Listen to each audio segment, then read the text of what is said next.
Il y a quelques années, je me retrouvais souvent avec des amis en train d'explorer des lieux anciens, prétendument hantés. Un jour, nous nous sommes retrouvés à la première église presbytérienne d'Edisto, où une jeune fille du nom de Julia Legare a été enterrée dans le mausolée familial en 1852, après avoir vraisemblablement succombé à la diphtérie. Des passants ont signalé avoir entendu des cris provenant du cimetière au cours de la semaine suivant son enterrement, mais ils n'ont jamais cherché à en connaître la cause. 15 ans plus tard, lorsqu'ils ont ouvert la porte du mausolée pour y nommer le prochain membre de la famille décédée, ils ont trouvé son squelette recroquevillé dans un coin à côté de la porte. Des traces de sang séché demeuraient, comme un monument de sa lutte acharnée pour échapper au destin. Lorsque nous sommes arrivés, mes amis ont pensé que ce serait une idée marrante de fermer la lourde porte de pierre du mausolée derrière moi et de m'abandonner pour toute la nuit. J'étais bloqué, incapable de déplacer la dalle de pierre sans aide. Pendant ce qui m'a semblé être une éternité, j'ai lutté en vain, comme Julia l'avait fait autrefois. Finalement, dans l'obscurité totale, je n'ai eu d'autre choix que de me résigner à la nuit qui m'attendait. Je n'ai jamais été claustrophobe, mais l'air vicié exerçait une pression qui rendait la respiration difficile. J'avais l'impression qu'une tristesse écrasante me pesait littéralement sur les épaules. Au fur et à mesure que le temps passait, ma colère initiale s'estompait pour laisser place à un sentiment de peur et finalement de désespoir. Quelque temps plus tard, des grattements ont commencé. Ils étaient faibles au début. J'étais sûre que c'était mon imagination, mais ils semblaient devenir plus forts, plus clairs, au fur et à mesure que le temps passait. Ils semblaient devenir plus frénétiques. Il ne faisait aucun doute que quelque chose essayait d'entrer par la porte ou d'en sortir. Je me suis blottie dans l'un des coins les plus éloignés de la porte et je me suis bouché les oreilles. Mais rien ne pouvait étouffer les sons. Cela ne durait que quelques minutes, mais chaque seconde était une éternité insupportable. J'étais tellement désemparée que j'ai fini par crier ou que j'ai cru le faire, jusqu'à ce que je me rende compte que la voix n'était pas la mienne. Elle résonnait dans l'obscurité du mausolée, confiné et étroit. C'était un gémissement de douleur incontrôlée et de peur absolue et écrasante. Quelques instants plus tard, je me suis rendu compte que les grattements avaient cessé. Pour la première fois, j'ai pu entendre distinctement le son d'une jeune fille qui sanglotait, les halètements pitoyables et étouffés de quelqu'un à qui il ne restait plus une once d'espoir.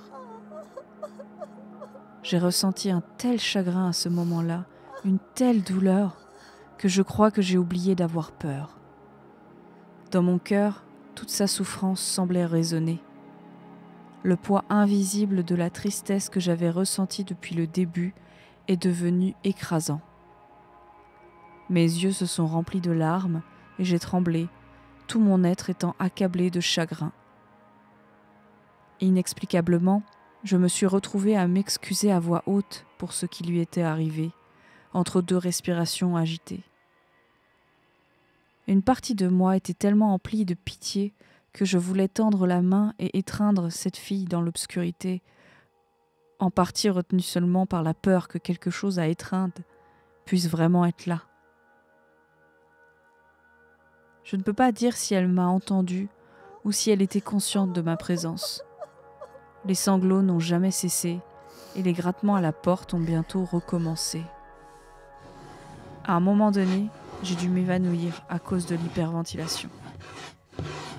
Lorsque je me suis réveillée, j'ai entendu le bruit de la dalle de pierre qui se détachait de l'embrasure de la porte et atterrissait sur le sol avec un bruit sourd. Même la lumière grise et pâle du matin était aveuglante après l'obscurité absolue. Pensant que mes amis étaient revenus, je me suis précipitée dans le matin brumeux et j'ai aspiré une bouchée d'air frais.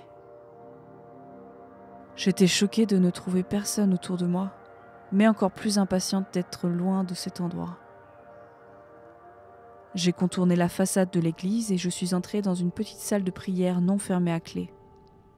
Je pense qu'il s'agissait auparavant d'une mini-église séparée pour les esclaves. Mais quoi qu'il en soit, je me suis effondrée contre la porte et j'ai attendu, désemparée, que mes amis arrivent enfin. Je me suis approchée d'eux alors qu'ils s'agglutinaient autour de la porte tombée, 2 d'entre eux s'agenouillaient à côté, le visage choqué. J'étais sûre qu'ils devaient se demander comment j'avais pu la déplacer toute seule. Je me trompais. Dans la lumière croissante, c'était clair. Des traces de sang séché recouvraient l'intérieur de la porte. Certaines présentaient de légères éraflures là où les ongles avaient râpé sur la surface.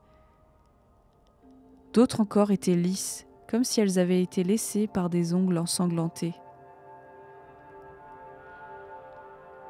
Lorsqu'ils m'ont remarqué, ils ont tous sursauté.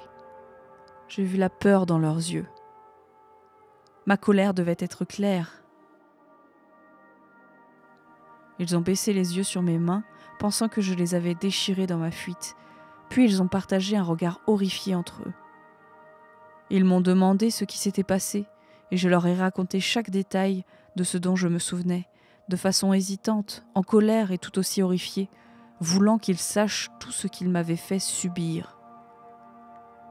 Finalement, après que je sois montée à contre-cœur dans la voiture et que nous ayons pris le chemin du retour, quelqu'un a pris la parole. Mon ami m'a dit « Nous avions peur de dire quoi que ce soit avant que tu ne sois de retour dans la voiture. Mais regarde ton visage. » Je me suis alors approchée du siège arrière et j'ai ajusté le rétroviseur. J'ai vu qu'il y avait du sang sur mon visage.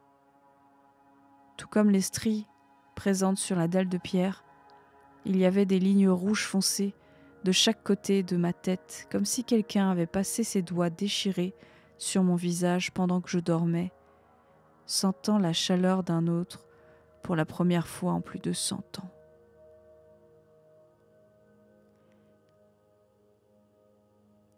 Et vous avez ce genre d'amis aussi ?